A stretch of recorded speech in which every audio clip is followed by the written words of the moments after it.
Let us put our palms together. We respectfully invite JianHu Shifu to start the class. 3 half bows to JianHu Shifu. 1 half bow to the Buddha. 阿弥陀佛. Okay, we welcome to the second part of the 100 Dharmas, which is a class on the Buddhist way of understanding our mind through this Consciousness-Only or Weishi School of Buddhism. Okay, the Yogacara School of Buddhism. And previously we had an 8-week course, and we gone through maybe a third, maybe less than a third of the 100 Dharmas, and we'll continue. So if you are new to the class, don't worry. The old classes are on YouTube and available. But I am sure that you will also be able to learn something even if you have not seen any of them. And as usual, we're going to start the class with a 5-minute meditation. So let us begin. Sit up straight. We begin a 5-minute silent meditation.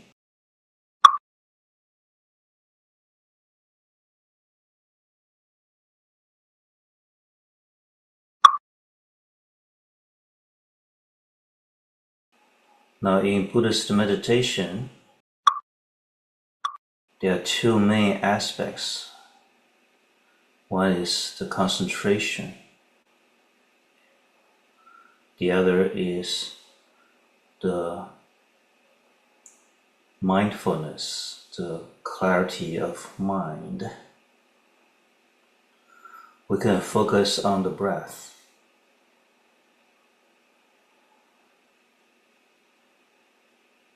So concentration means that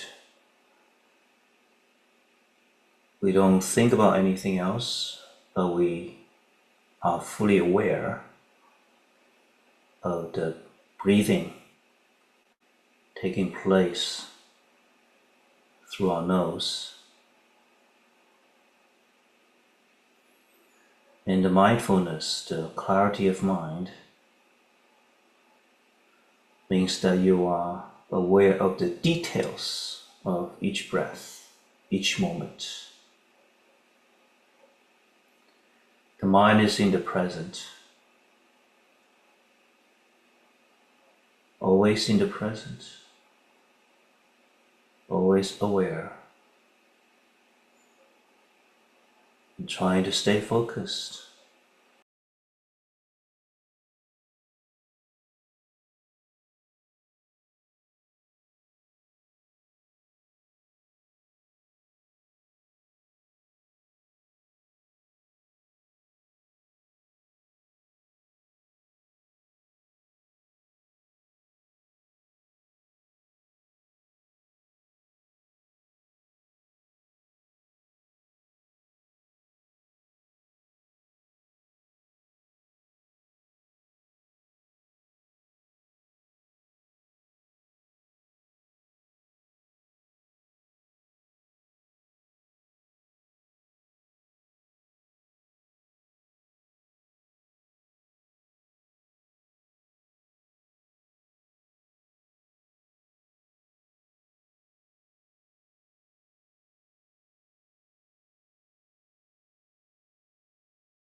Okay.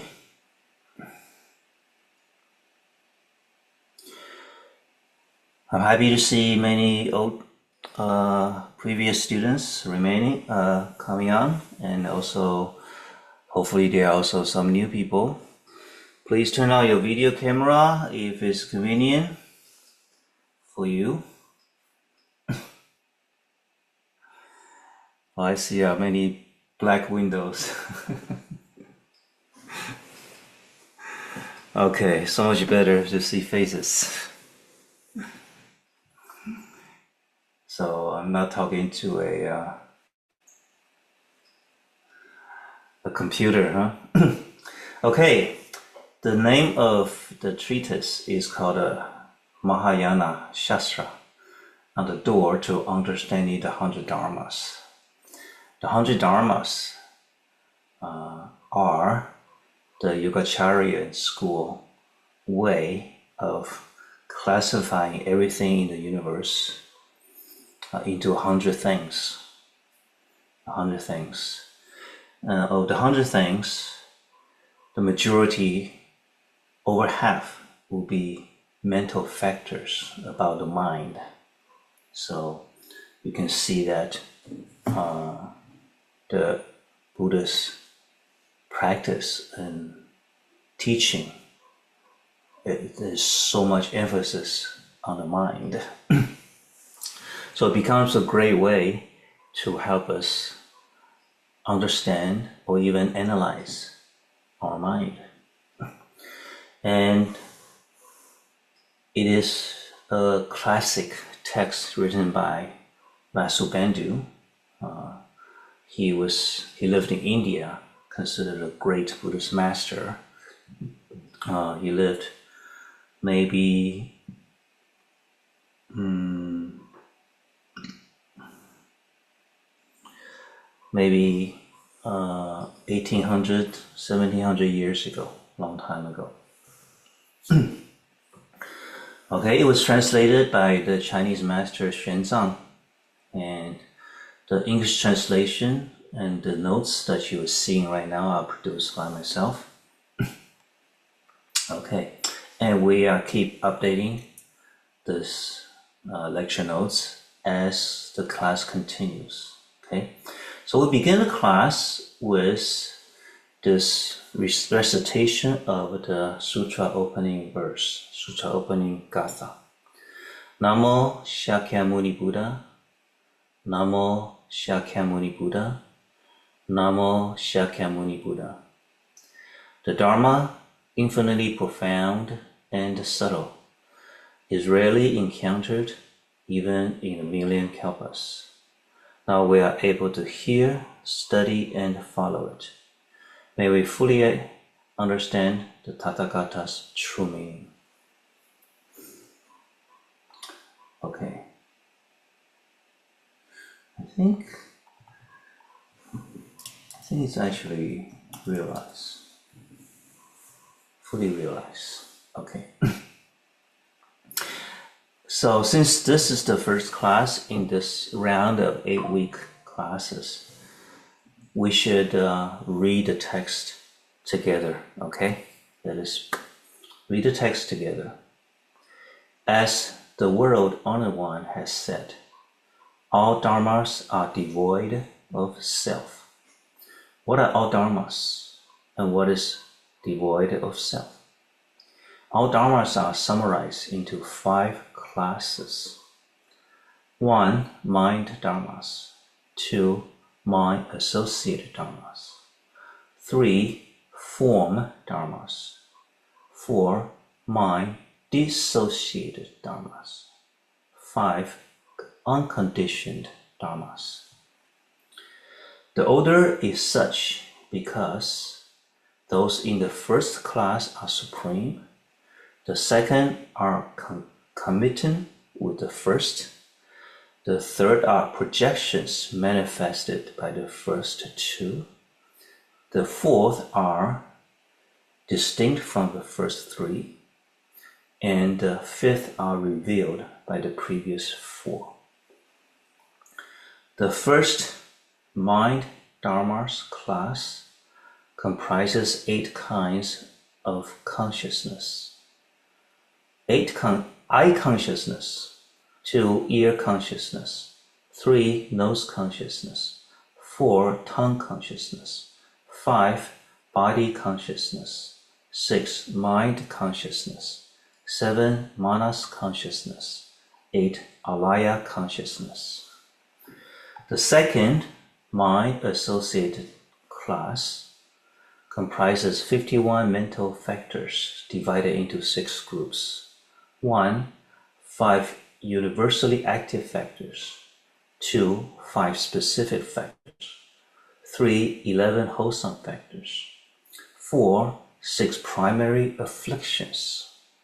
5. 20 secondary afflictions. 6. 4 indeterminate factors. The 5 universally active factors are attention, contact, feeling, conception, and volition. The 5 specific factors are desire, resolve, mindfulness, samadhi, and discernment. The 11 wholesome factors are faith, vigor, shame, embarrassment, non-greed, non-anger, non-ignorance, serenity, vigilance, equanimity, and non-harmfulness. The 6 primary afflictions are greed, anger, arrogance, ignorance, doubt, and false views. The 20 secondary afflictions are wrath, hatred, acrimony, concealment, deceit, guile, conceit, malice, envy, stinginess, lack of conscience, shamelessness, lack of faith, indolence, heedlessness, torpor, restlessness, unmindfulness, delusion, and distraction. The 4 indeterminate factors are sleep, remorse, inspection, and investigation. The third form class comprises 11 dharmas: eye, ear, nose, tongue, body, form, sound, smell, taste, touch, and mental form. The fourth mind-dissociated class comprises 24 dharmas: acquisition, life faculty, commonality, distinctness of beings, thoughtless absorption, cessation absorption, fruit of thoughtless absorption, names, sentences, syllables, birth, abidance, aging, impermanence, flux, causal distinction, correlations, speed, sequence, time, space, number, compatibility, incompatibility. The fifth unconditioned class comprises 6 dharmas: empty space, cessation, cessation through discernment, cessation without discernment, imperturbable cessation, cessation of conception and feeling, and true suchness. Devoid of self refers to sentient beings are devoid of self, and dharmas are devoid of self. Okay.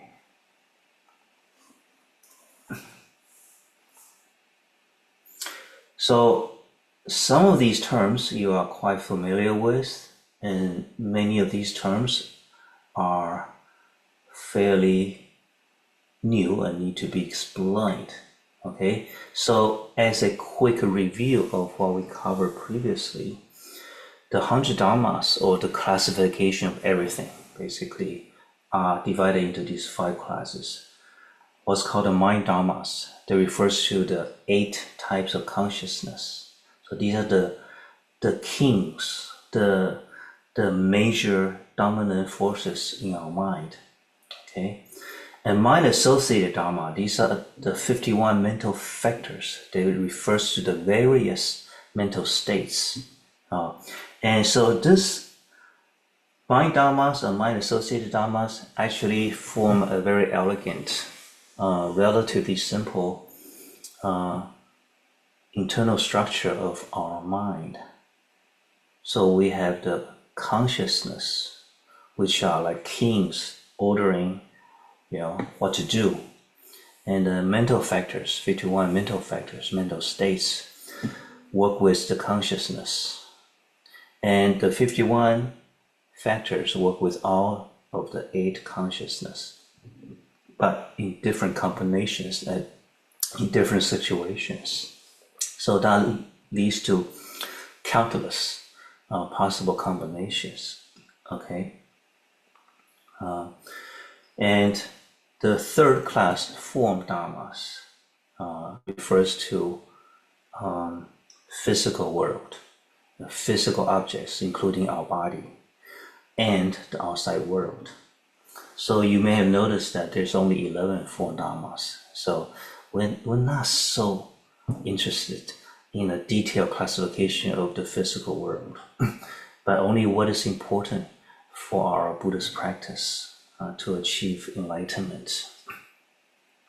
And number 4 are mind-dissociated dharmas. These are really an interesting category of 24 things. They are really concepts. And within these mind-dissociated dharmas, the class 4, there are things like time and space, gain and loss, impermanence, individuality, and so on. Okay, so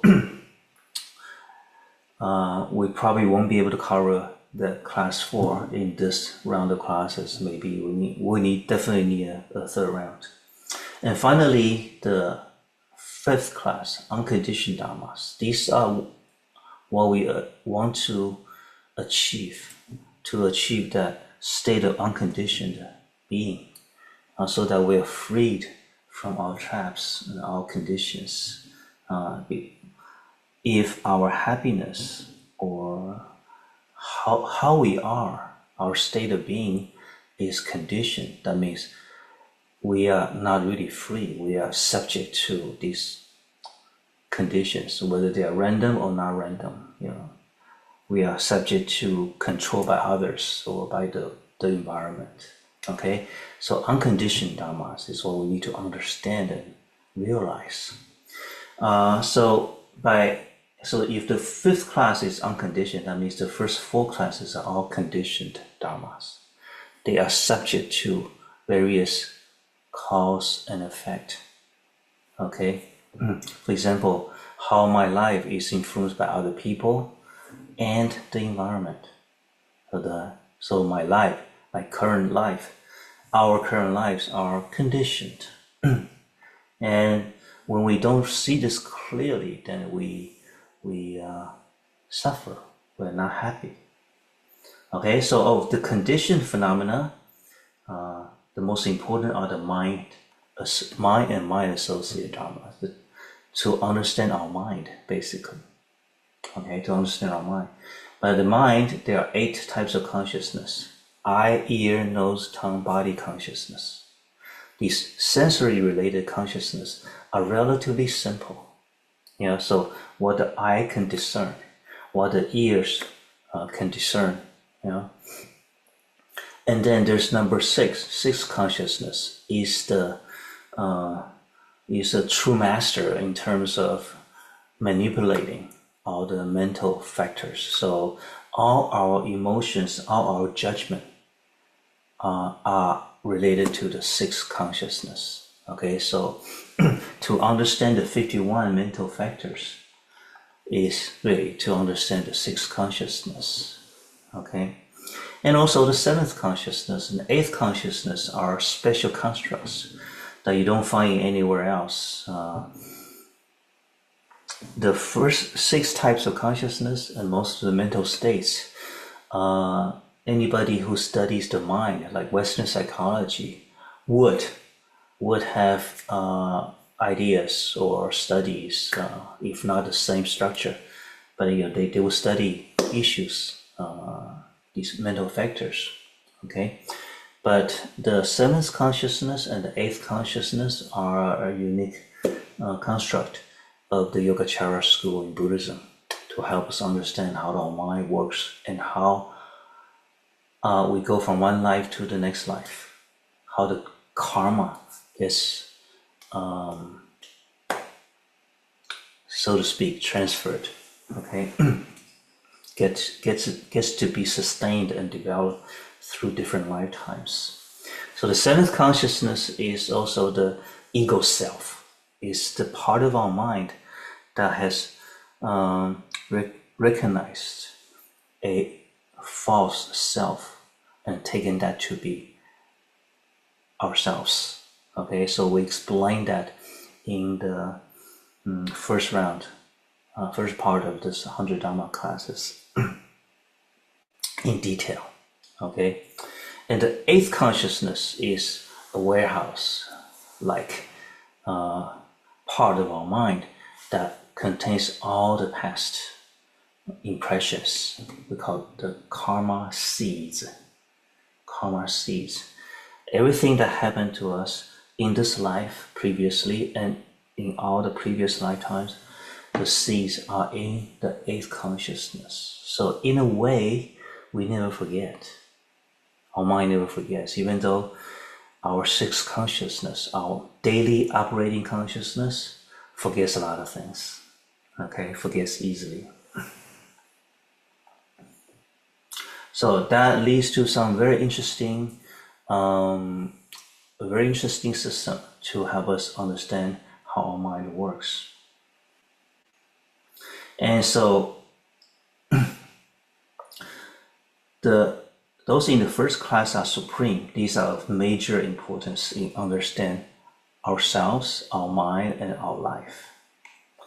The second are concomitant with the first. They work, the mental factors work with the 8 types of consciousness. The third are projections manifested by the first 2. So this is another very interesting thing in Buddhism. Form, i.e. the physical world, including my body, are projections manifested by the mind, by the consciousness, and the mental factors. That's why the Yogacara school is sometimes called the Consciousness-Only School or Mind-Only School.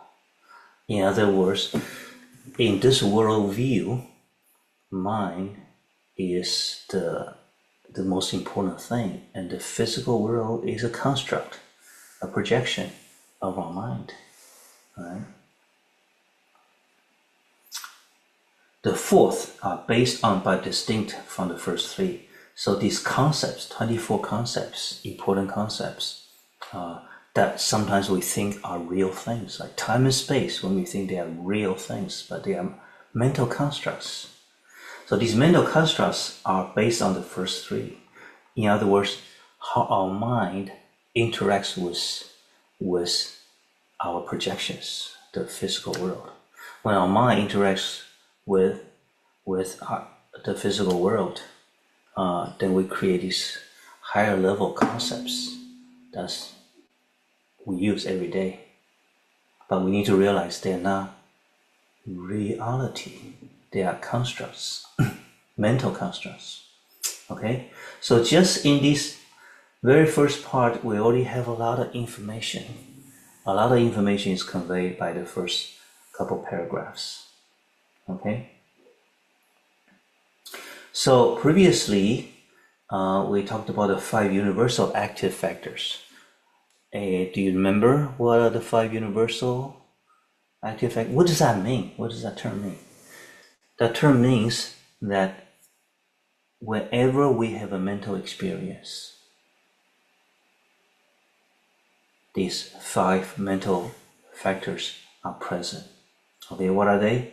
Attention, contact, feeling, conception, and volition.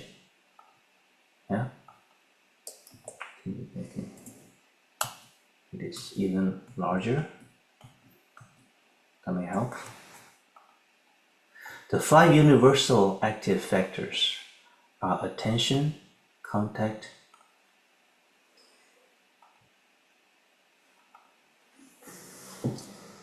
so to have an experience, there must be attention, even if the attention is fleeting. right? So there must be attention and contact. Contact means the sense organ, the five sense organ in contact with the physical world, or our sixth consciousness thinking about something from the past, or thinking about something from the future, or making things up. So there's contact. And there's always feeling, conception, an idea, all right? An impression from this experience. Volition means something that drives the mind to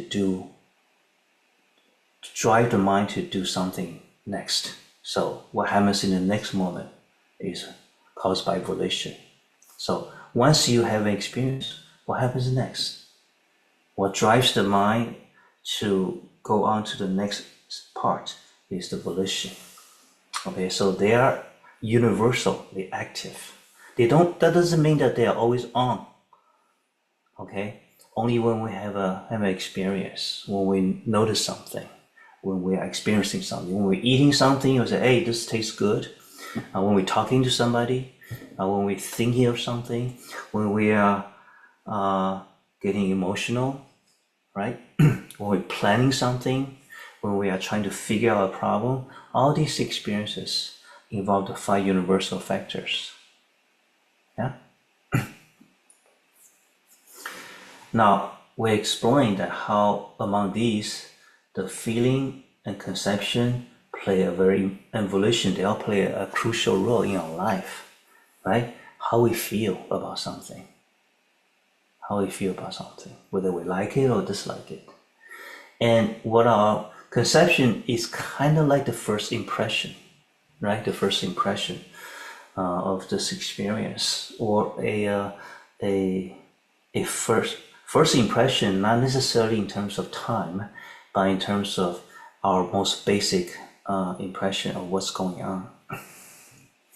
And because of feeling and conception, our perception of what's going on, and whether our feeling is to like it or dislike it, that drives our mind to go on. So what happens when we like something? Usually we want more. What happens when we don't like something? Usually we want to get away. We want to push ourselves away from that, right? Or push that thing away from us. So that leads to the future actions. So that's volition. Okay? All right, now the next category are five specific factors. Specific means that they are not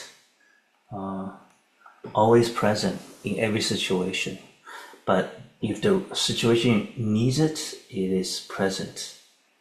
And they are also very important in our life. Isn't desire important in our life? Yes.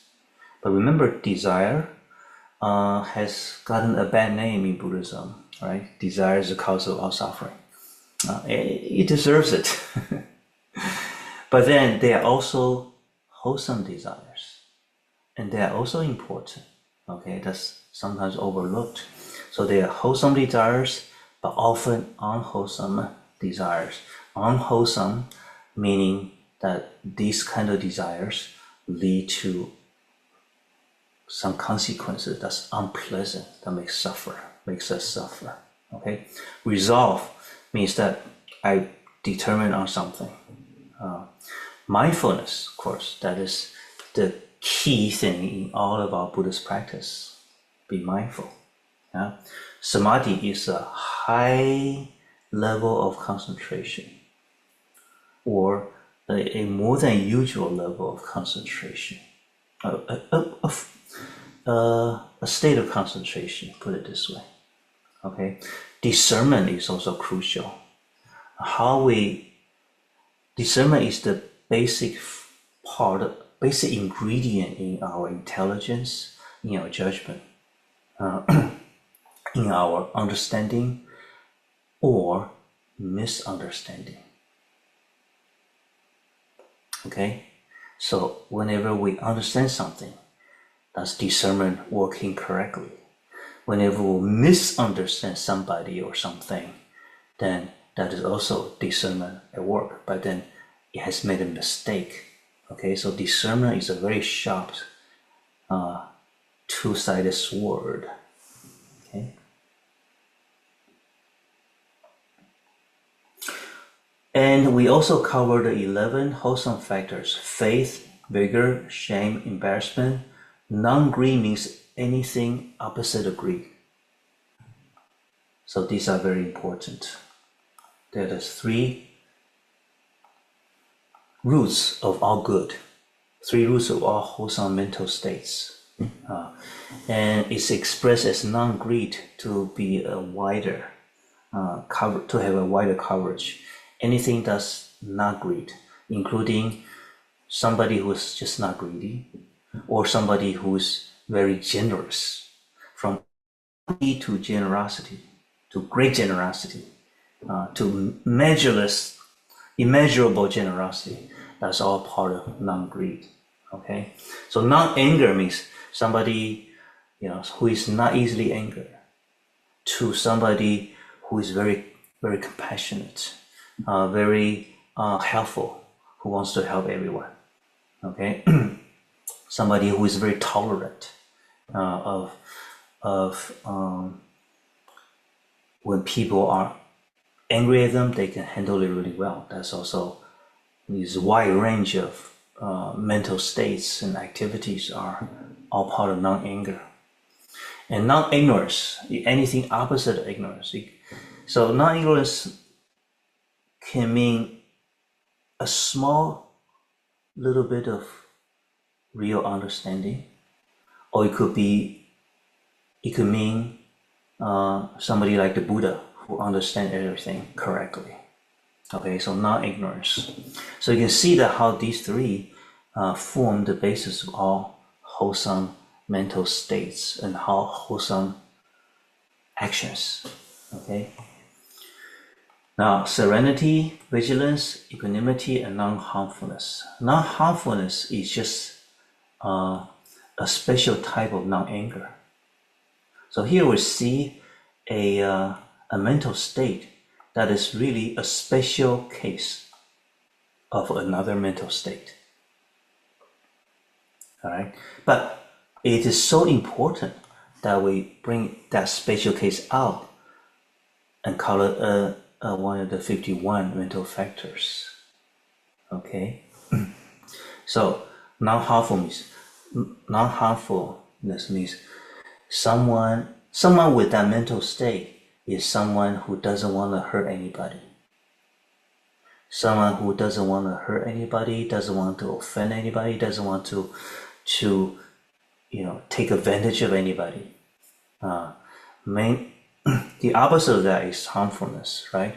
Is trying to harm. So all the cruelty, a majority of the suffering in this world come from people doing violent or cruel things to each other. That would be the opposite of non-harmfulness, right? It's a result of anger, or greed, or ignorance, or combination of all 3. Okay. So the practice of non-harmfulness is an important Buddhist training. Okay, so from these 11 wholesome factors, we can think of, even though we listed 11, it's not an exhaustive list. It is important. It's not an exhaustive list, but then it provides a structure for us to understand all other wholesome mental states. All other wholesome mental states are a combination or special examples, specific cases of these 11 wholesome factors. Okay. All right. So starting today, and for the next 8 weeks, including this week, we're going to continue from here, from this point on, the 6. And now we're going to study the afflictions, meaning they are unwholesome mental factors. Unwholesome means that these mental states that we all have at one time or another is what makes us suffer, is what makes us unhappy, is what makes us hurt other people and other sentient beings. Okay, it leads to small inconveniences, small unpleasantness, to huge, great cruelty or suffering. Okay, and so obviously the study of unwholesome factors or afflictions are so important in understanding ourselves. Okay, now we divide that into two parts, two categories. One is called the primary afflictions, and the other called secondary afflictions or derivative afflictions, right? So again, you see this two-tier structure, which is very useful. The primary afflictions are like the basis. These are the worst offenders. They are the root of all of our unhappiness. They are the root of all trouble, the root of all dukkha, the root of all suffering, the root of all evil. All right? And what are they? Greed, anger, arrogance, ignorance, doubt, and false views. Okay? Now you may have heard of the three poisons in Buddhism. They are greed, anger, ignorance. Greed, anger, ignorance. Somebody says desire, hatred, delusion. They're just different translations. So in our system, we call it greed, anger, ignorance. Okay? So that will also be true. Greed, anger, ignorance, the three poisons of the mind, are the basis, the root of all that's unwholesome. But if we expand it a little more, it becomes the 6 primary afflictions. Greed, anger, arrogance, ignorance, doubt, and false views. Okay? So we're going to study each of this. Now, I believe that the link to the lecture notes from last term, it still works, and it's keep on being updated, right? So we're going to skip all of this till we get to group.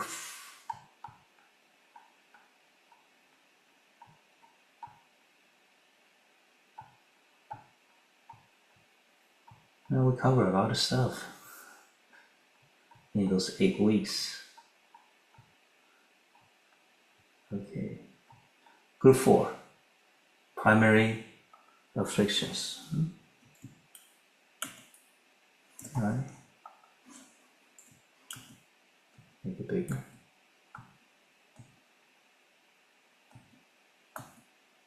Better? Okay. So the text itself is the 6 primary afflictions. All right. And what are afflictions? Sometimes it's translated as vexations or defilements or fetters. The Sanskrit word is klesha. Okay, klesha. Opposite to the wholesome dharmas are the unwholesome dharmas. Yeah, the unwholesome things, items. They are mental states. Each of these are a state of our mind. Yeah, mental states that originate from delusion and ignorance. So of the 6, ignorance is really the most fundamental root of all of these things. Ignorance. So remember, the Buddhist goal is to achieve enlightenment. What is enlightenment? Enlightenment is the opposite of ignorance or delusion. Yeah? So the whole spiritual practice in Buddhism is an awakening process. Awakening means to understand the truth or understand reality as it is. And when we understand reality as it is, then all our troubles, all our delusion, all our suffering will go away forever. Right? That is the premise. So, ignorance. is the root of all the six. But it's very useful to look at the six primary afflictions, right?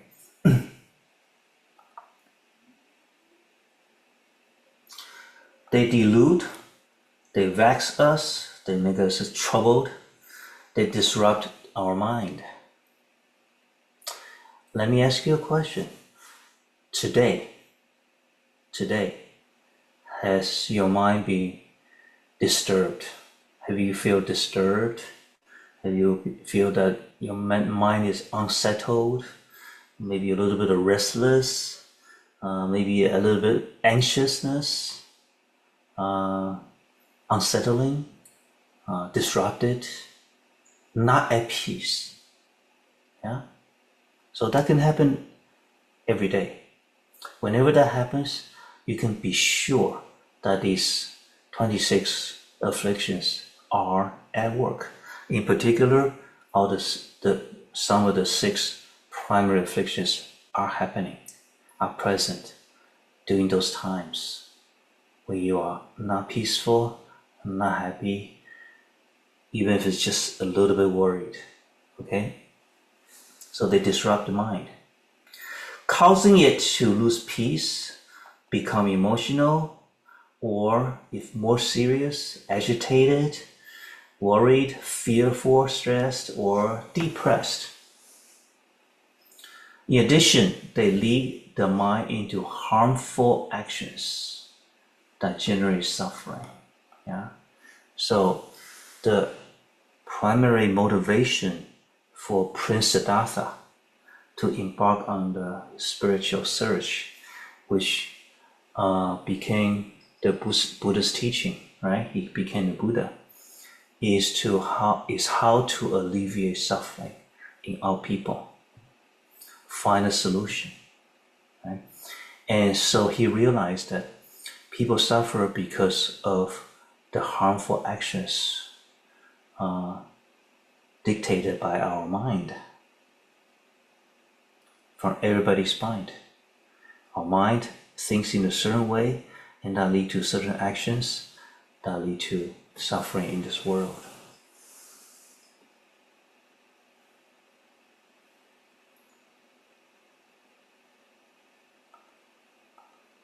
So, klesha or afflictions is a very general term. All psychological states, in our modern terminology, all psychological states that obstruct enlightenment are klesha. That makes enlightenment more difficult, that hinder enlightenment are afflictions, are klesha. Okay, so now we have an understanding of what we mean by afflictions or unwholesome mental factors. So klesha is a useful Sanskrit term to remember because the afflictions are so important. And klesha, so one word, affliction, is not the best choice in all situations. Okay, so we just get used to the term klesha. All psychological states that obstruct enlightenment are klesha. That's the definition. Okay. So klesha are separated in two categories, primary, secondary. So we talked about that. They are the fundamental obstructions to true wisdom and happiness. Fundamental obstructions. They hinder. They prevent. What prevents us from achieving enlightenment is the afflictions, especially the primary afflictions, the primary klesha. And if we can get rid of them, then we can achieve true wisdom and happiness as well. Okay, so it's not just intellectual thing; it's also a state of being, a state of of living.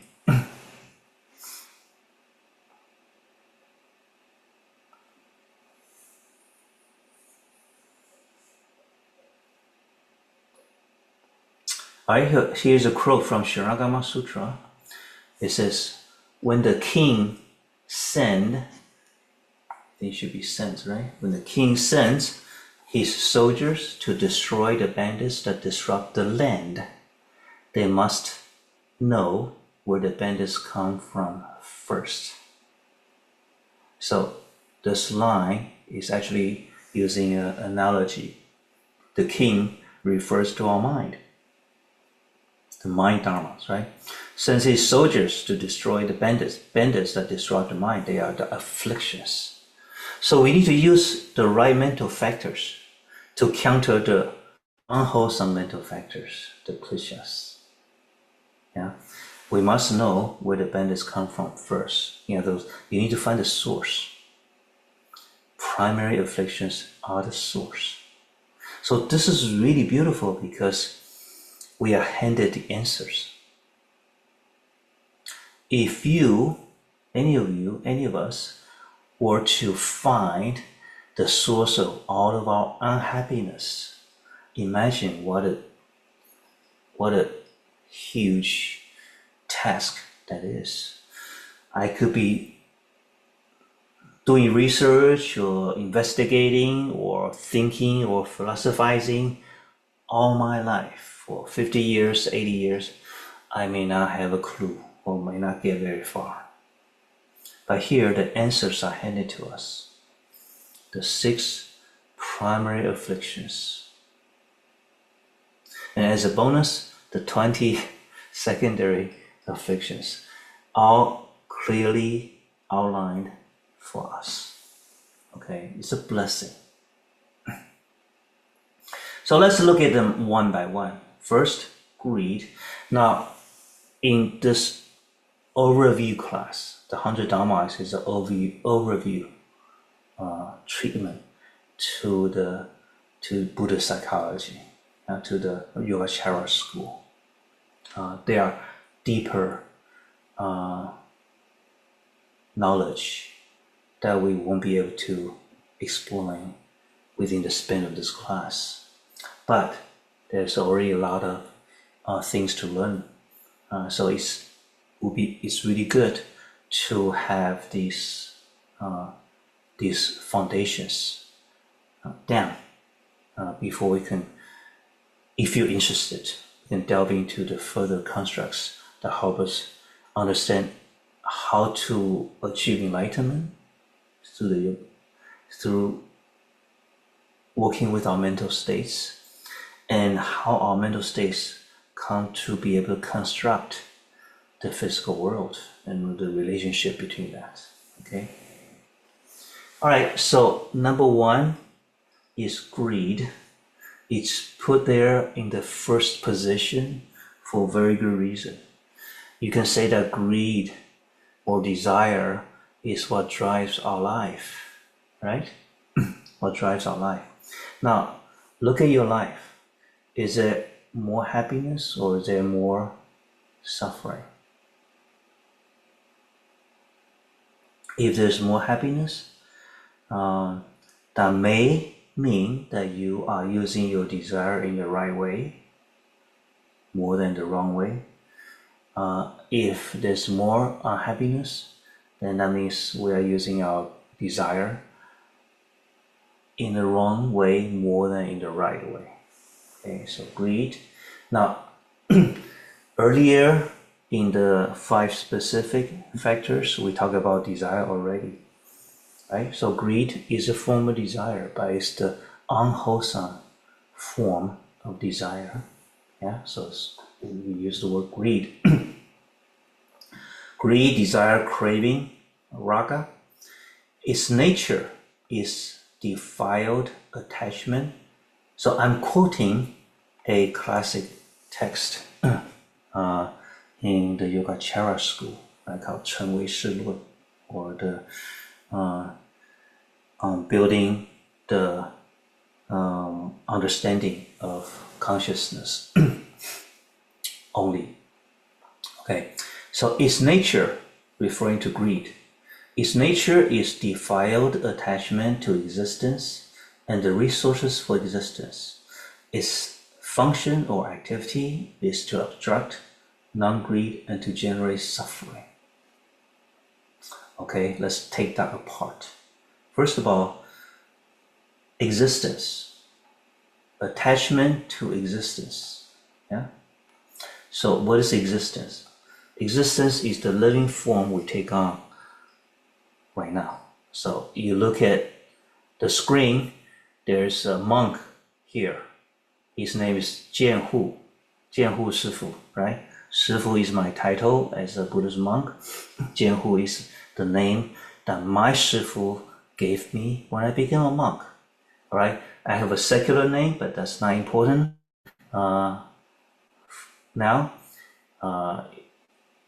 when you see me, you say, "Hey, Shifu," or "JianHu Shifu," right? So you look at JianHu, and you see a person, a skinny person, no hair, right? Shaved head,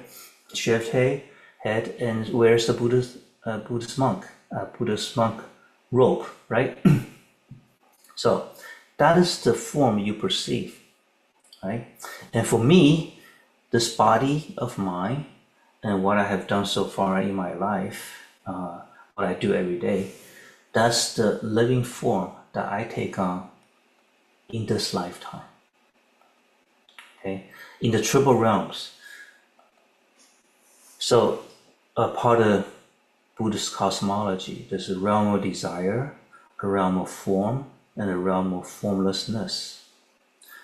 All of us here in this class, everybody on earth is in the realm of desire, because in our world, our life is driven by desire. There's a higher form called the realm of form. All the living beings in the realm of form get there, not by an airplane, not because they are wealthy. They get there by their expertise in meditation. They have achieved a certain high level of samadhi, meditative absorption. So they get reborn in the realm of form. Okay? But for us who are in the realm of desire, if we practice meditation diligently, mentally we can achieve a state of that is resonant with the realm of form. Okay? High advanced state of samadhi, advanced state of concentration. And realm of formlessness, this is even more subtle and advanced form of existence, where physical body is no longer necessary. These living beings are purely mental beings or spiritual beings. They don't have a physical body anymore. And they get there, they get to be in the realm of formlessness by even more advanced meditation. So meditation has real life consequences to our physical body as well, to our physical existence. Okay? All right, so it says, defile attachment to existence and the resources of existence. What are resources for existence? Simply food, clothing, house, whatever we need to maintain this living form. So the resource for existence, water, yeah? Money. So the nature of greed is attachment to existence and the resources for existence.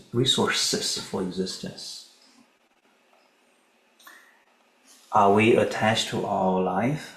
I think most of us are. We want to live, we don't want to die. Do we care about the things that we possess in order to maintain a comfortable life? Yes, most of us are attached. Whether it's to, some people are more attached to the clothing, some people are more attached to the food, some people are more attached to the houses they live in. Yeah, some people are more attached to the transportation means, right? The cars they drive. Some people are more attached to the money or the real estate property and whatever. Okay, so we have attachment. But here it emphasizes defiled attachment. Defiled means impure, not wholesome. Now, whenever you hear wholesome and non-wholesome, or wholesome and unwholesome, it's not coming from a high-level judgment, high-level moral judgment. It's referring to these kind of things will lead to suffering, unhappiness, right? So defiled attachment, this type of attachment to existence and means of existence is defiled, meaning that it's unwholesome, impure, meaning that it's egocentric, and then it makes us foolish, it makes us do stupid things, it makes us do harmful things, right? So greed. Do we see greed in our life? I think everybody has seen greed around us. It's all around us, right? So in the Western culture, there's a well-known saying, follow the money. Yeah, everybody's heard of that. Follow the money. Why? Because greed is driving everyone.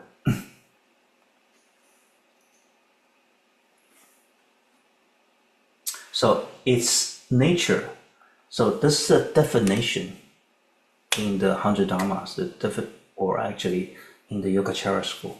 The definition of greed is defiled attachment, unwholesome attachment, clinging to existence and the resources for existence.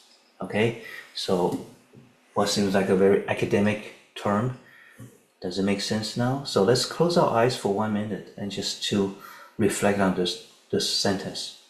The nature of greed is defiled attachment to existence and the resources for existence. Now, this is useful because it's a very terse way of expressing an idea. What is the idea? What is it talking about? How do you explain this? How do you explain greed to a 10-year-old kid? Obviously, you don't want to say the nature of greed is defiled attachment to existence and resource of attachment, right? But so think about this. It helps us understand. Help us understand greed, right? If you were to explain this greed to a 10-year-old, okay, how would you do it? But there's also a second part, it's function. Its activity or function is to obstruct non-greed and to generate suffering. Okay? Function or activity means that because the nature of greed, whenever we have greed in our mind, whenever greed is in our mind, is functioning in our mind, then it will do this. It will do this. This manufacturer leads to greediness and generate activities that lead to future mental activities that will bring upon suffering. Okay. So greediness is a very common word. We don't need to, be too academic about it. We see all forms of greediness. Greediness about chocolate or ice cream or sweets. Greediness about possession. Greediness about power, money, and so on. So that's the function that make us do these things. So right now in this world or in our society, so many of us are in the US right now. Some of you are in Asia and elsewhere. Wherever you are in the neighborhood or in the society, in your country, do you see examples of greed taking place every day? Do you see greed from upper level leadership or management? Yeah? Do you see greed in your family? So this is something very real, right? Small scale greed, big, huge scale of greed. For example, when the leader of a country, of a nation is greedy, then the whole nation will suffer. Because that's its function. Its function is to obstruct non-greed. So when a leader is greedy, if the head of the family is greedy, then everybody else in the family, especially his or her children, will learn to be greedy. So obstruct non-greed. Okay? If the head of a company is greedy, then greedy behavior will propagate, right? Be more prevalent. If the head of a nation is greedy, then he serves as a role model for many people. And also, suffering will ensue. There will be more suffering in the household. There will be more suffering in the company. There will be more suffering in the country.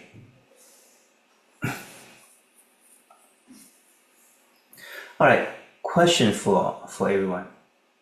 Since we talk about defiled attachment, are there non-defiled or wholesome forms of attachment? What do you think? Are there wholesome forms of attachment?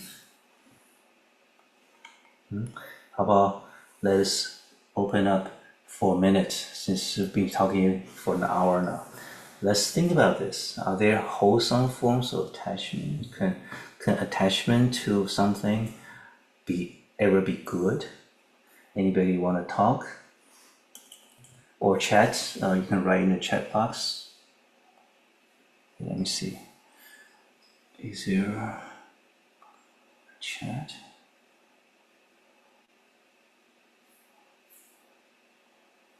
Where's my chat window?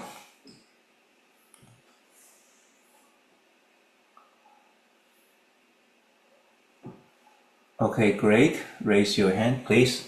Go ahead. Amitofo Shifu. Yeah. I think I have sort of a nuanced answer. So I want to say yes and no.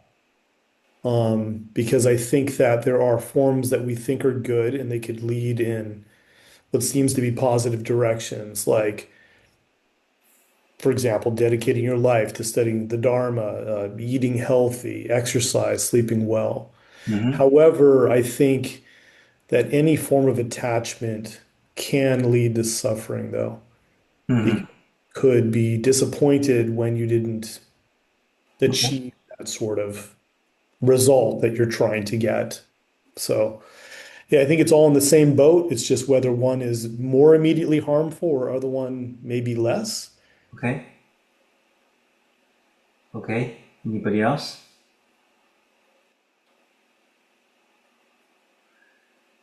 Attachment.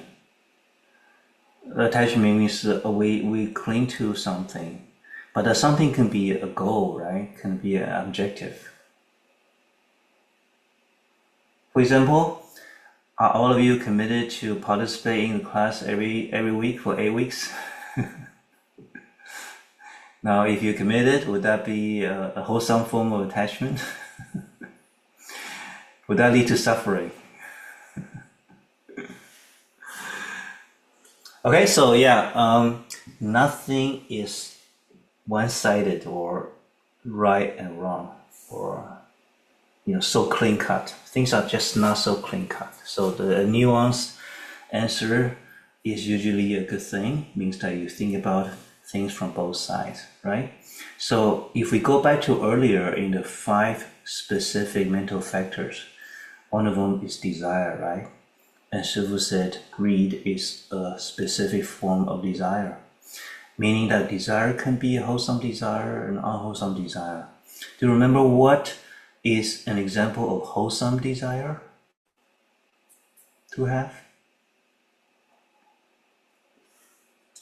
Okay, for some reason, I'm not able to see my chat box right now. Maybe because, or why? The host, can you read the chat box if it's something I should know? I can't see the chat box on my screen. Ron?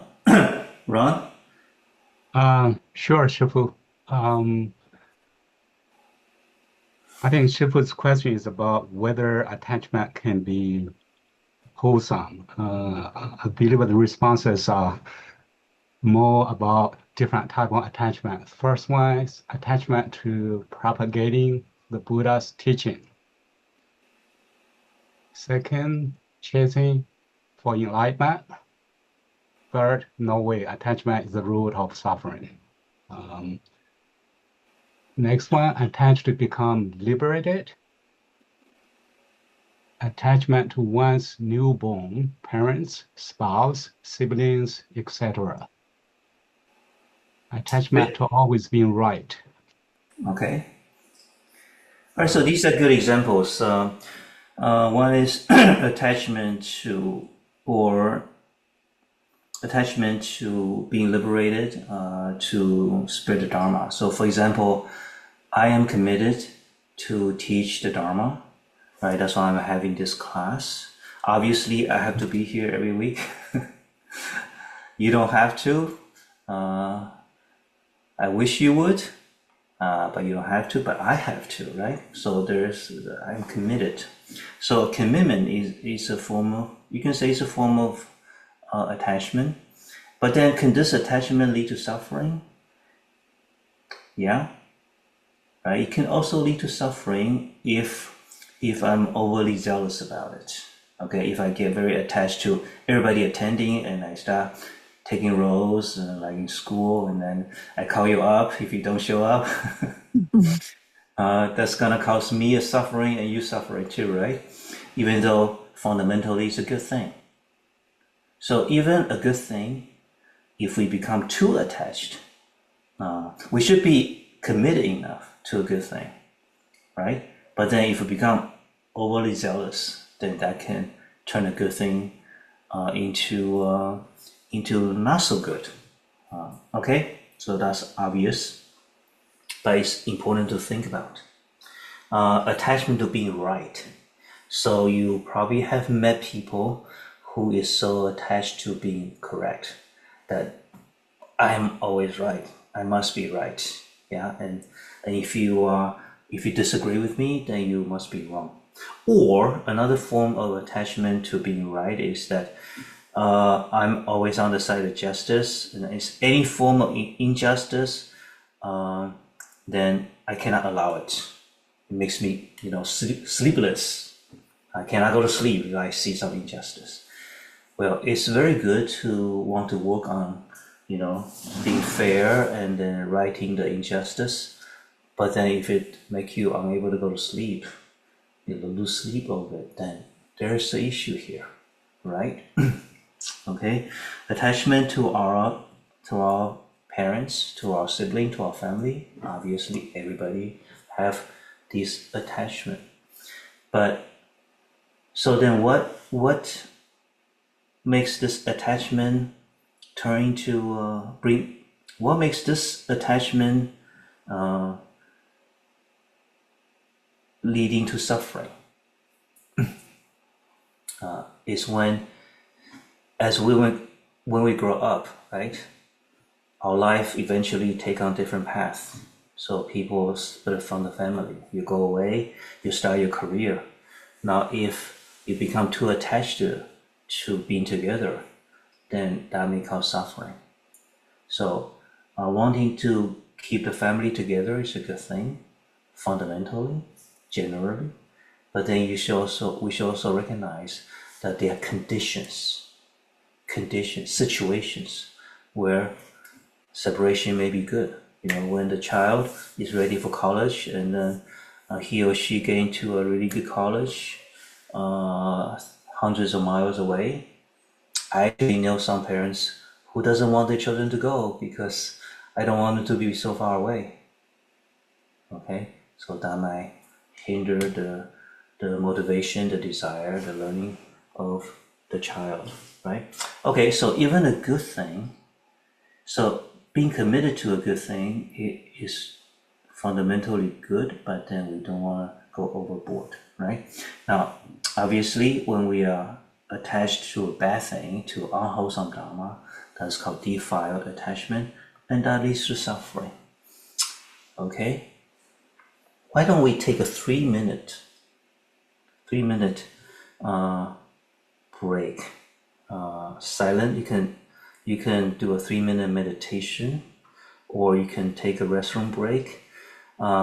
If you're here doing this 3-minute silent meditation, then let us review what we learned today so far in the first hour.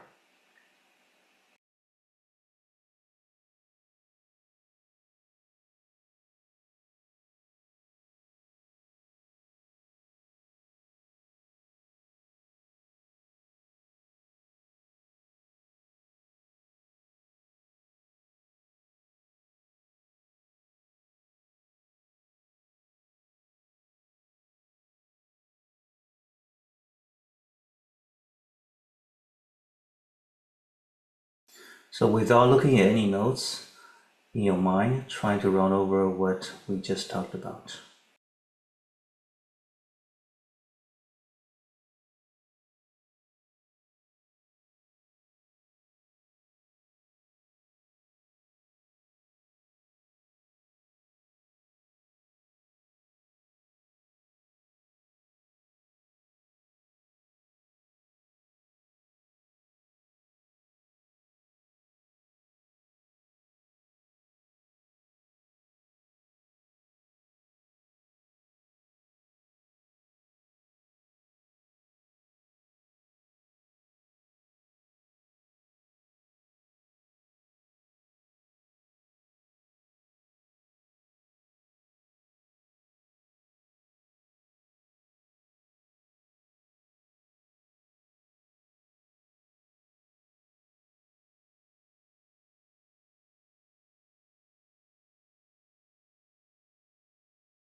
Okay, let us continue to look at greed. There are a couple more items I want to talk about. What are some of the things we are greedy about? The Yogacara Bhumi provides a list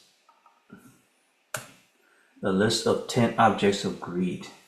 The Yogacara Bhumi is a huge treatise. It's 100 fascicles. It's very, very large, and is one of the foundational Yogacara texts. The Yogacharians, they write a lot. They have a lot of writing. So it says, what are the things we are greedy about? One, the 5 aggregates: form, feeling, conception, volition, consciousness. In other words, our body and mind. We are attached to our body and mind. We are attached to our views and beliefs. Isn't that right? We are attached to what we do not have. We are attached to what we already possess. We are attached to what we had experienced and enjoyed. So whatever we have experienced before, if it's pleasant, If it's enjoyable, we attach to it. We are greedy about it, usually. We are attached to misdeeds and harmful actions. Now, this seems a little bit counterintuitive. Why would we become greedy about misdeeds, harmful actions? But if you look into your life, you have done that, right? You know something that is not good for you, but you have a desire to do it. Like every once in a while, want to have some ramen, instant noodle, even though it's filled with chemical additives, right? Or other slightly more serious, harmful actions like smoking or drinking, getting drunk. Okay, number 7, we are greedy about lust. That is one of the most serious forms of greed and strongest, one of the strongest type of greed. Number 8, family and friends. Number 9, material goods, resources, tools. Yeah. And number 10, our future. It's interesting list. Yeah. And another way to look, and specifically when we look at lust, regarding the lust between the greed between the genders. Yeah. One may lust after. So when you really want somebody as your object of pursuit, what are you lusting after? What does a person lust after? 1, a person's appearance, skin color, complexion, so physical appearance. A person's looks and shape, tall, short, slim, attractive, cute, and so on. Touch of the body, soft, smooth, rugged. Or services that person provide. Cooking, that person cook for you, that person cleans for you, that person make you comfortable, that person has pleasant voice, says nice things, that person smell good, and so on. Okay. Okay. These are primarily greed. So the types of greed we talked about so far, primarily in the realm of desire, which is the world we live in. But they are also greed in all 3 of the triple realms. So remember the realm of form and the realm of formlessness. People get there by advanced meditation skills.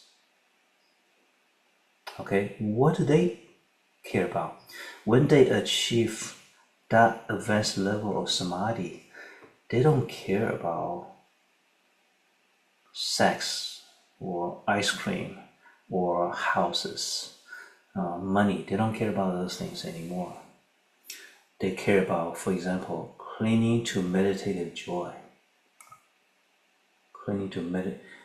At that stage, the joy from samadhi, the joy from meditative absorption is so powerful that it becomes something that they attach to.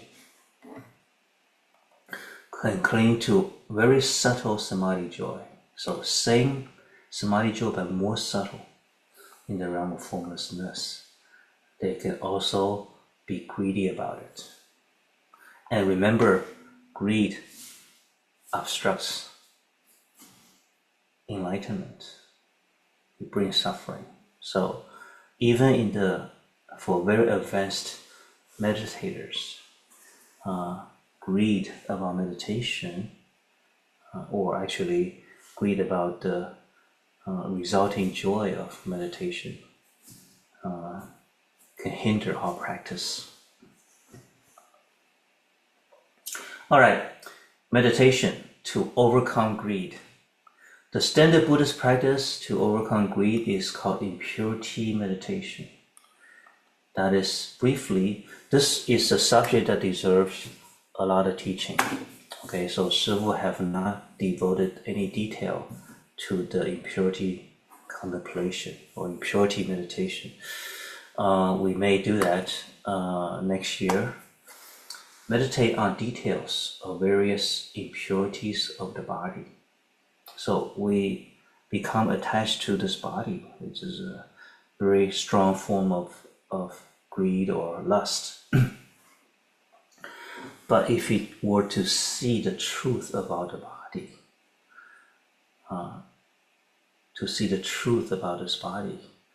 then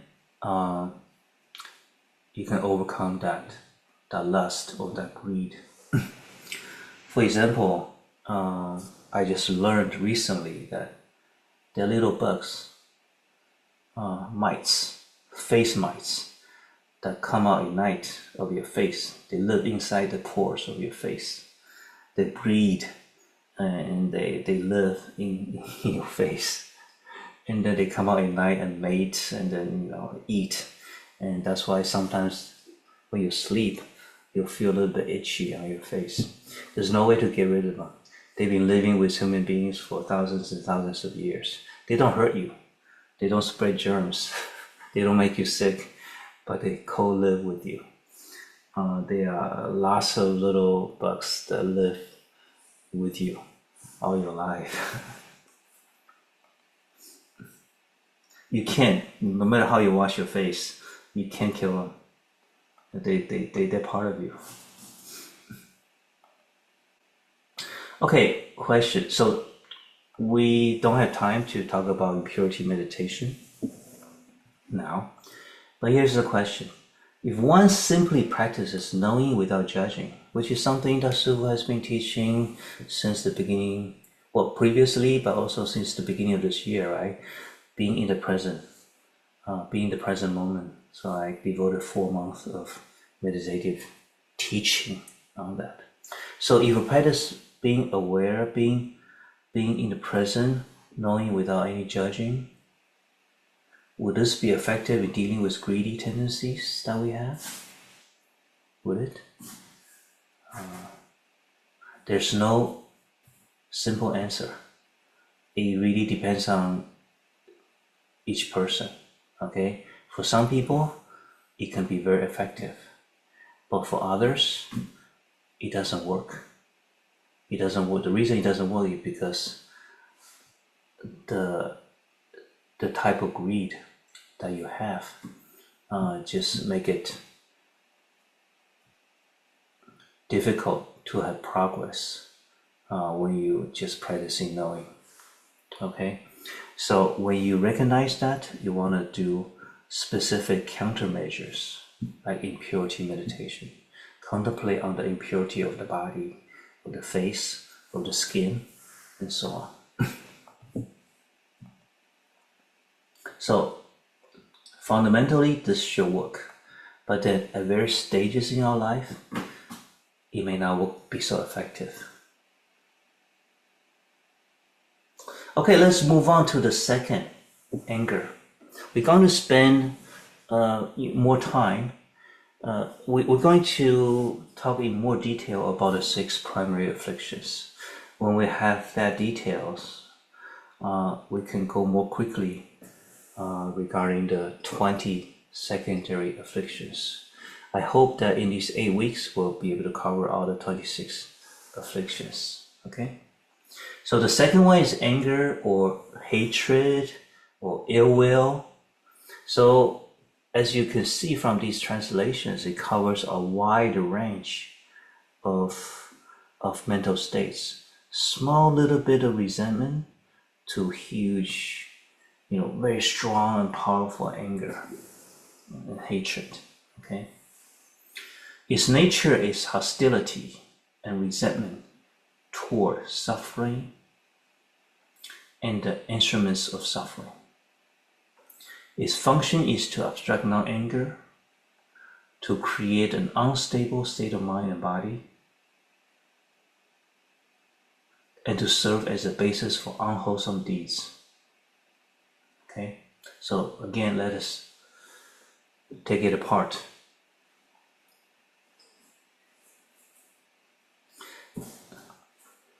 So we don't like hostility and resentment. We don't like suffering. We don't like the instruments of suffering. So what is suffering? What are the instruments of suffering? Suffering. We can look at 3 types of suffering, or dukkha, right? Dukkha, suffering or the state of being unpleasant. So there's a suffering of suffering. So when you cut yourself accidentally, when you fall and it's painful, yeah. When you meditate and your legs are hurting, when you have to do something really, really difficult and you don't like it, right? So that's suffering. But there's also suffering of impermanence. These are referred to experiences where you actually enjoy the experience. You enjoy the experience, but unfortunately, all happy, enjoyable experiences are impermanent. They don't last. So the suffering of impermanence. And this is a key insight to see that in our ordinary experiences, even the enjoyable, happy experiences, is a form of dukkha, is a form of suffering.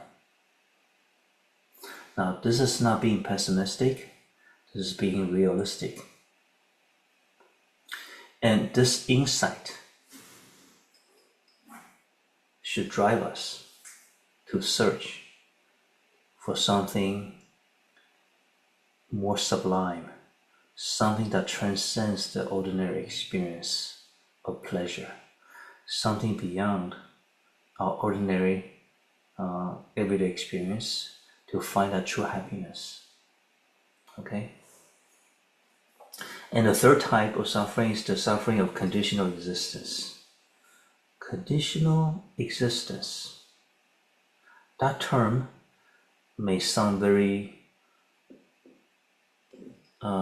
technical, but then now you should know what that means, right? Our existence, the way that we live, is subject to all kinds of conditions, right? If you don't eat for 1 day, you suffer. If you don't talk to anybody, if you're not used to being quiet, you don't talk to anybody, some people will suffer. Our existence is conditioned. So the conditioned existence itself is a form of suffering.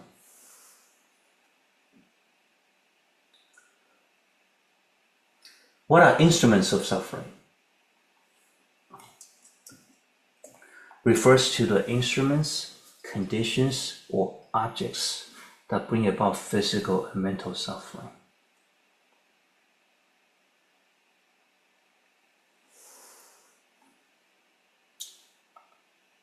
So, what often happens is that we are in a state of dukkha. We are not happy. But there's nothing we can do about it at the present moment, or we don't know what we can do about it. So you have to live with that suffering. When we cannot do anything about the suffering itself, we sometimes turn our attention, turn our resentment toward the instruments of suffering. For example, you kick a rock and your foot hurts. So you blame the rock, stupid rock, right? You want to go out to a picnic, go on a vacation, and then it's pouring, it's raining. You blame the weather. Somebody robs your house, break into your house and steal your jewelry. You blame the police for not being able to catch the thief, right? You are sick, but your doctor does not have a cure. You blame the doctor. So recognize that we can turn our resentment, our anger toward somebody or something that's actually not responsible or irrelevant. We want to blame somebody. We have a tendency in our ego self to blame somebody for our unhappiness.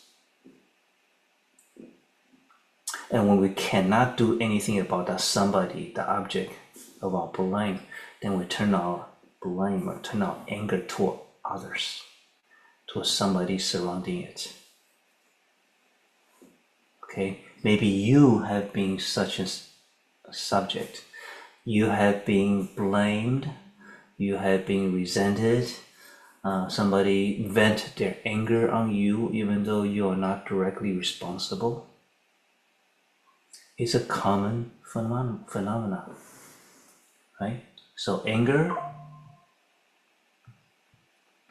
its nature is hostility and resentment towards suffering and the instruments of suffering. Okay, so now we understand what this is saying. Its function is to obstruct non-anger. So remember, non-anger is a state of... What happens when you're not angry? You are usually calm, peaceful, or happy, right? Or maybe all three. So it prevents you from getting into those peaceful, calm, happy states. So to obstruct non-anger. To create an unstable state of mind and body. So if you're so angry, maybe your body shakes, right? Or maybe the body is fine, but then the mind is unsettled. The mind is going up and down, and then just very bitter. And to serve as the basis for unwholesome deeds. So then you want to do something. You want to do something that's harmful. That's what happens. Okay? So, next to greed, anger is the second biggest thing. It's the other biggest thing that causes suffering in this world. Right? So, for example, the classic story of Romeo and Juliet. There's a lot of suffering in that story. Yeah? The suffering between the two families fighting with each other for generations, suffering because of anger. And there's also, of course, suffering because of the desire for each other.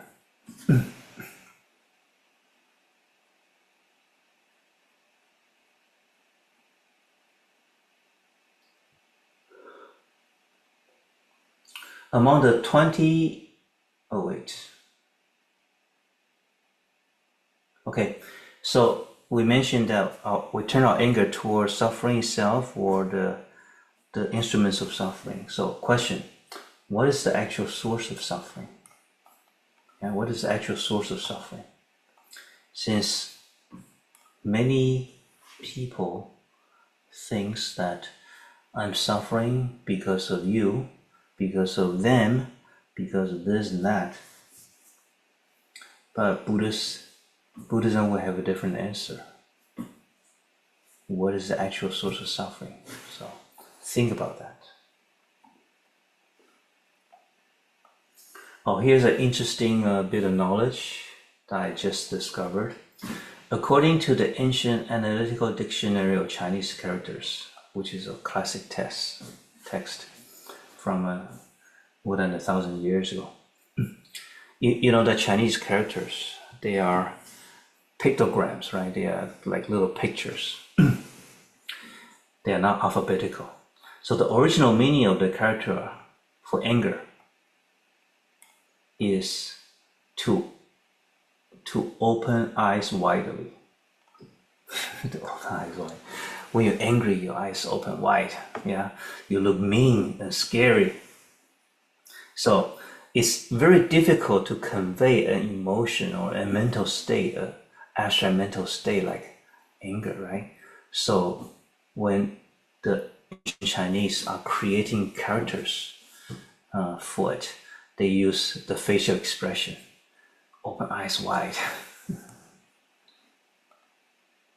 So when a person encounters an adversity or infuriating event, they stare straight ahead with wide, angry eyes. This physical expression is what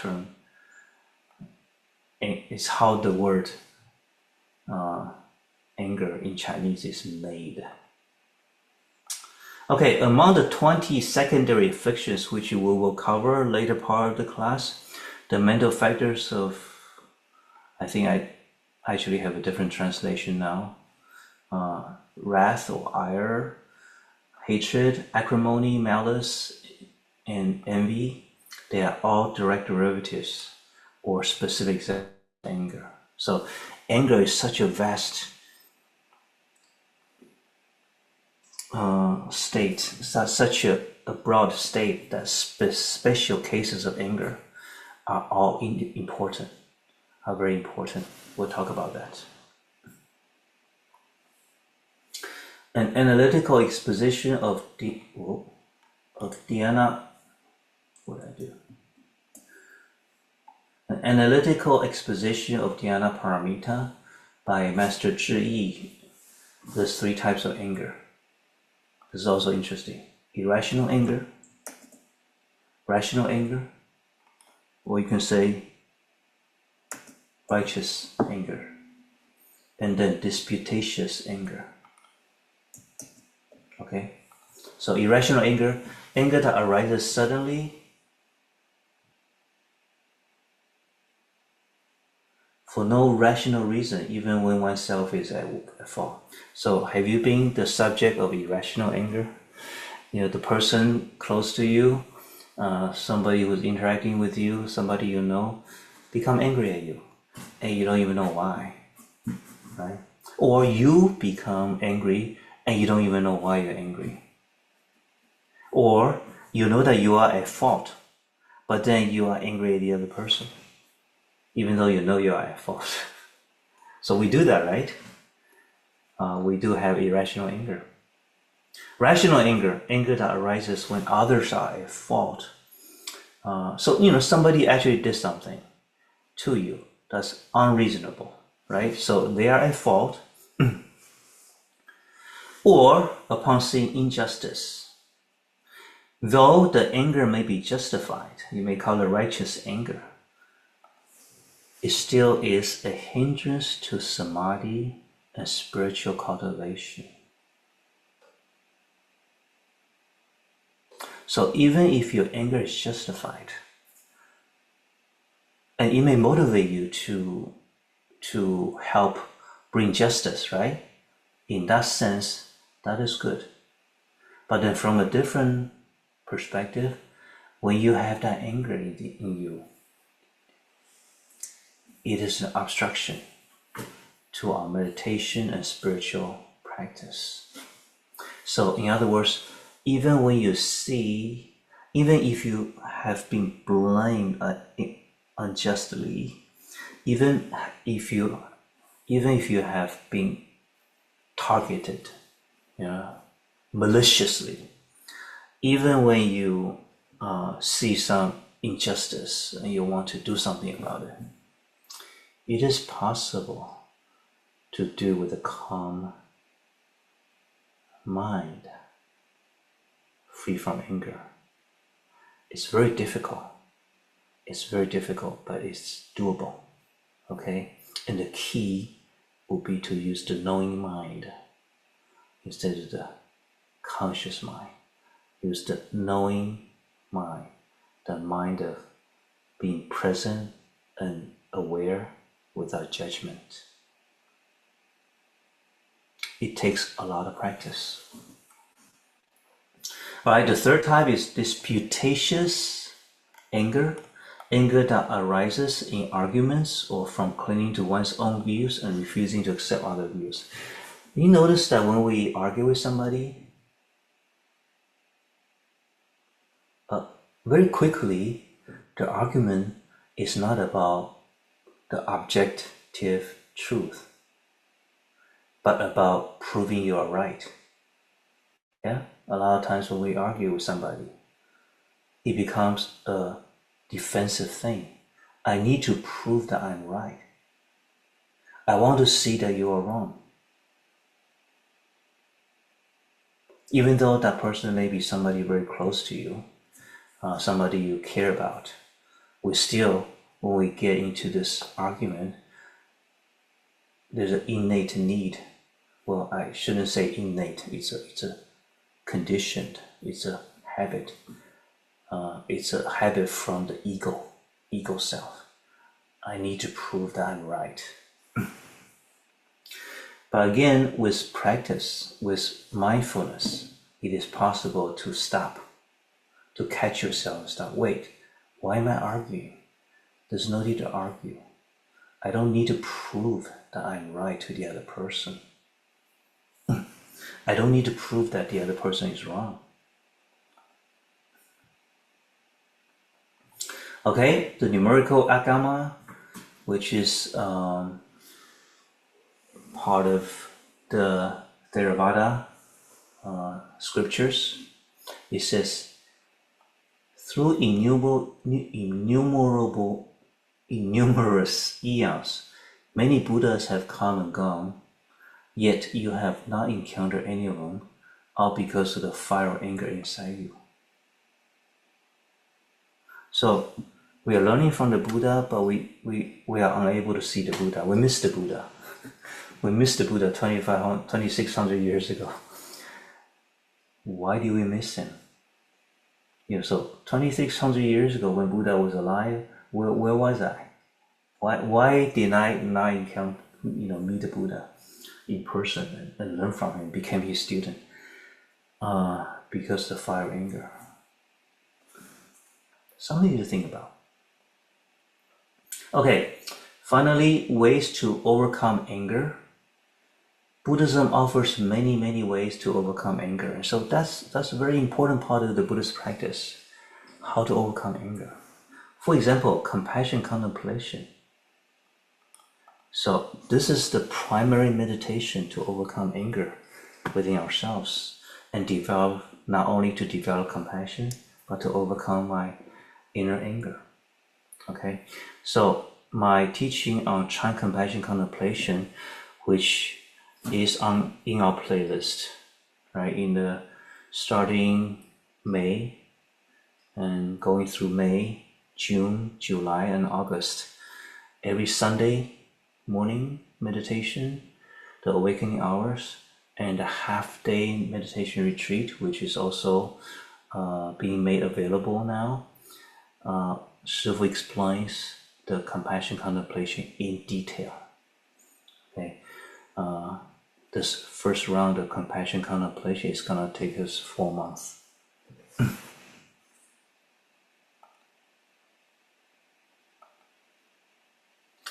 Okay, Santi Paramita, or the perfection of tolerance, one of the 6 perfections, which we won't go into detail for now. But a terse example of the perfection of tolerance is the practice of accepting adversity from Bodhidharma's treatise, Essence of Mahayana Practice. Shifu has taught us in the previous years. It's a very short text, just like Hundred Dharmas. It's very important. It's written by, composed by Bodhidharma, right? We'll make the teaching available in the future when I get around to it. But let's just read this paragraph, okay, from Essence of Mahayana Practice. What is the practice of accepting adversity? When suffering, a practitioner of the way should reflect. For innumerable kalpas, I pursue the trivial instead of the essential, drifted through all spheres of existence, created much animosity and hatred, maligned and harmed others endlessly.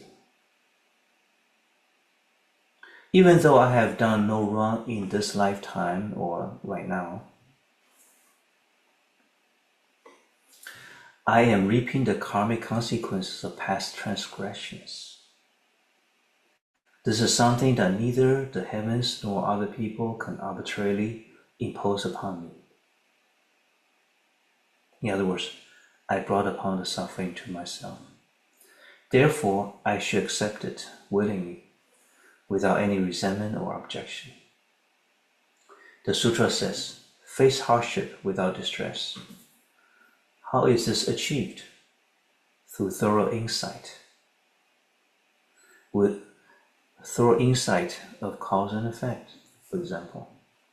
With this understanding in mind, you align with the principle, advance on the way through the very experience of adversity. This is called the practice of accepting adversity. So, adversity, what makes us angry, can actually become helpful to our practice, to our growing more mature, to our gaining wisdom, to our enlightenment. If we practice how to handle adversity, how to handle hostility, how to handle other people's trying to harm you, okay? How to handle other people's blasphemy, right? Slandering. So these are actually a way for us to advance if we know how to practice accepting adversity. All right, contemplating the impermanence in emptiness of adversity. I will just say it now, so we won't go through it. We won't go through it today. Chanting the Buddha's name. These are all ways to overcome anger. Contemplate the emptiness, impermanence of adversity itself. Okay, so suffering is actually empty. Why? Or if all of that doesn't work, chant the Buddha's name, Amitofo, Namo Shakyamuni Buddha. Just keep on chanting. It doesn't solve the problem, but yes, it can calm your mind. Okay? Question: if one simply practices knowing without judging, would this be effective in dealing with anger? Actually, this is a really good way to deal with anger, to try to practice knowing without judging. Okay? And in the mindfulness of feeling that Shifu has taught before, this is a very important part of the meditation to overcome anger. Okay? All right, I will stop now. We covered the first two of the 6 primary afflictions. What are the 6 primary afflictions? The first one is greed. The second one is anger.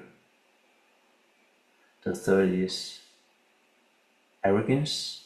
The fourth is ignorance. The fifth is doubt. And the sixth is false views. Okay? And which we'll start to cover next week. So let us spend a couple minutes to reflect on what we have covered today. So we begin by a quick overview of the previous part 1 of the class. It'll be useful to review those 8 lessons if you have time. And this part 2, we begin to cover the afflictions. So even if you have never heard part 1, it's still useful, right? Still useful to learn about part 2, the afflictions. Understand what kind of unwholesome states of mind that we have. Simply knowing or understanding the nature and function of these mental factors, these afflictions itself, studying them itself, is a way to overcome them. Is the way to begin to deal with them. Okay? Right? Even if you don't do any meditation, just by studying them, help us, opens the door to to examine what we're doing, and it's helpful. Okay. All right, I'm going to unshare. Depends on the situation. So can the attachment be wholesome? Depends on the situation.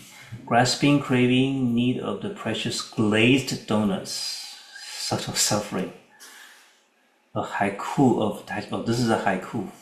Grasping, craving, need of the precious glazed donuts, subtle suffering. Oh, we have a poem here. I saw that the story too about the tiny bugs on our face. It's interesting. Face mites have a brain so that they are sentient beings. Well, I didn't know they have brains. Okay, makes sense. Delicious suffering. Okay, somebody responding to the glazed donuts. Are donuts invented by Americans? Oh, can we open up the speaking? Are there any questions about anything that Shifu has talked about today? Do wrathful deities in Buddhism possess anger? Is their wrath a projection of something different than anger? Okay, that's a good question. So there are certain deities or powerful beings who wants to protect the Dharma and protect the practitioners, protect the Buddhists, sincere Buddhists, from harmful circumstances. Okay, so they call it Dharma protectors. So there are certain deities or powerful beings, Dharma protectors, and sometimes they look very mean. You may have seen some sculpture of Buddhist deities who look like very angry or scary gods. Okay. Do they have anger? The answer is some do have anger. Some do become very angry at evil people. And that's because they are not fully enlightened necessarily. For example, you and any one of you can say, I want to protect Prajna Dharma Foundation. I want to help Shifu spread the Dharma. And you may become angry when somebody try to slander Shifu. When somebody try to break into the Prajna Forest Monastery, right? If somebody actually does that, a person who is a Buddhist may become angry. How can you do that? So Dharma protectors can have anger.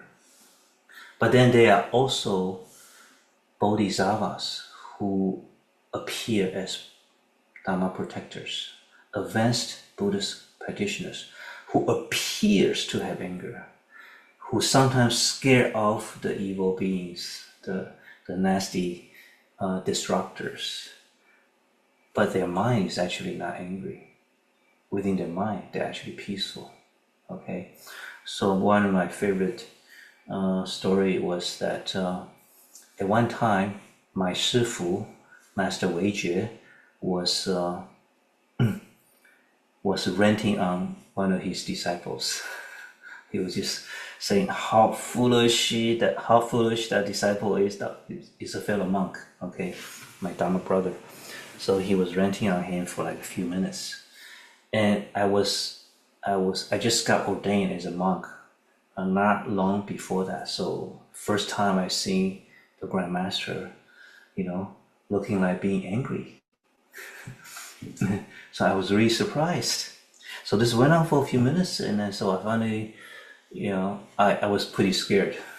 Oh no, I never seen this before. So finally, the master kept going on, and I looked up at the master. He was ranting on the monk, but then he was looking directly at me in the eye.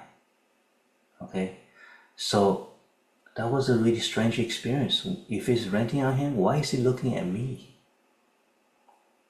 So that caused me to reflect what's really going on here.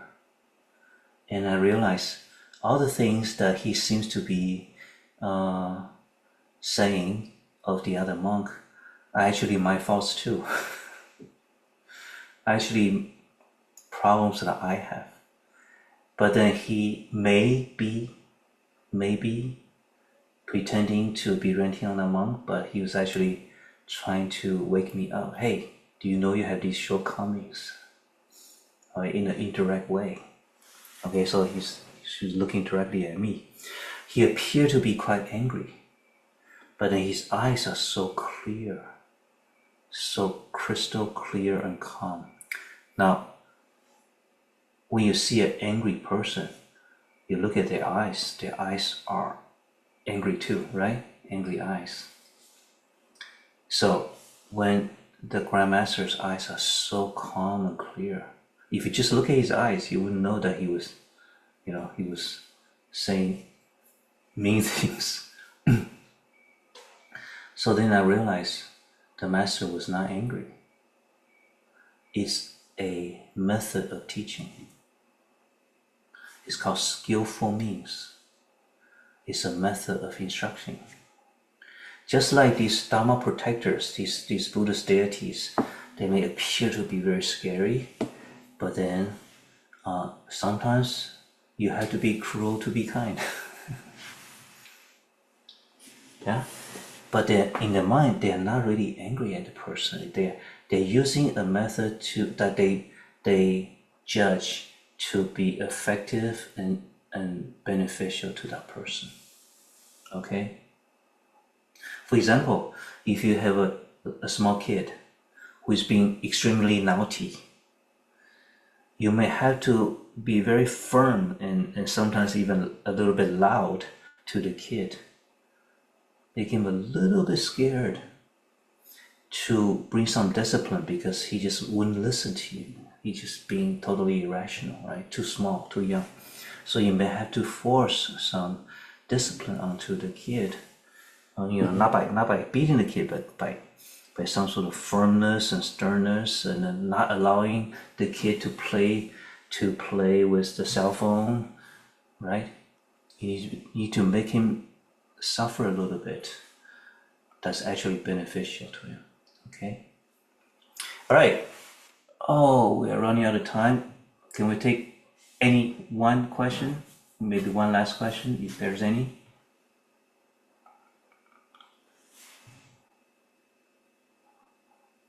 Okay, so we hope to see you all next week at the same time. Do look at the lecture notes if you have time to preview what's coming up. I will continue to update the lecture notes throughout the week. Okay, and when we finish here, take 5 minutes. Don't look at any notes to mentally review, go over what are some of the most important things that you learned in this lesson. Okay? Oh, and to our English volunteers, I'm so sorry that I have been giving you any feedback.